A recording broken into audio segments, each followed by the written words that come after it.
Well, I haven't thought about it that much, but perhaps just go to sleep one night and that's it. I mean, everybody wants to die quickly and painlessly, of course. I would like to go happily and then take a pill and with a few friends, a drink of scotch, ha.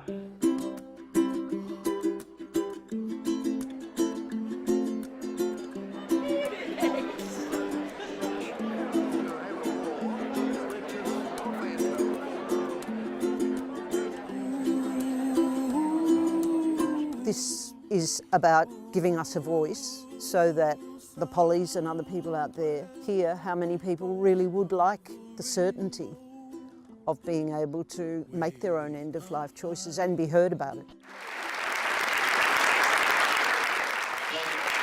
Every poll taken of Australians shows 70 to 80% support for these laws. But in the last 20 years in this country, our politicians have declined to even debate what a law might be. I've got emphysema and bladder cancer. Neither of them are very fun ways to die. They're not a barrel of laughs. Even the treatment isn't a lot of fun. The best Bill can hope for is to either break the law and import drugs illegally, or maybe he'll find a doctor who has the courage to break the law themselves and help him die. Or Bill has to end his own life in whatever way he can manage, with all the trauma and the scars that entails. I have a grandson and a daughter who are nurses. They know my wishes, that if I don't want to live, that's as they say. But if you're going to do something, don't leave anything around for us to see, no, as we don't want to get blamed. That's right. But they with me all the way. But you just described half the problem. The laws as they currently exist, not only do they not offer choice, but they're causing unnecessary suffering, trauma, grief and pain. To the people who don't agree with this legislation, I would say that nobody is forcing anybody to make these choices. I don't have to run my life the way you've chosen to run yours, or my death either, come to think of it, since that's why we're here. It's a very narrow group of people who have been very effective at blocking this debate. They've been loud, where people such as yourselves have not been. And our job, and particularly the job of our campaign, is to change that equation. But we can't do that unless your voices are heard.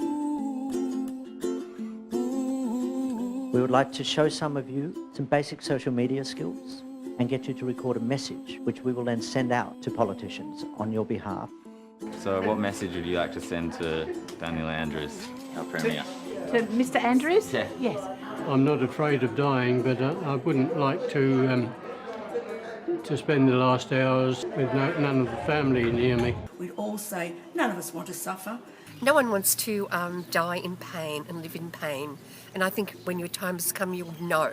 I'm going to die soon, not looking forward to it.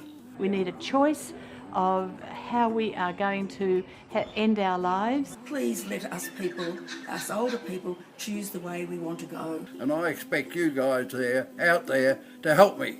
All right? Isn't it bloody aggressive enough? That's good. Aggressive old Well done, Dad. Yes. You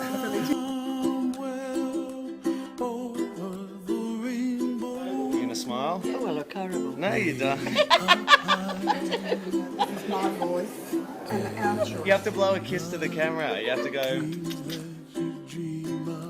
In my book, and why I'm organising this, is to put pressure on politicians to give us our rights, our freedom.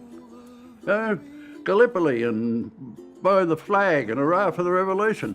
It just should be granted. This could be the beginning, to light the bonfire and start a groundswell. But we haven't been vocal enough. And the idea of this is we should be getting more vocal and spreading the message. Hooray there. Well, the barricades. So there we go. All right. Where the clouds are far behind.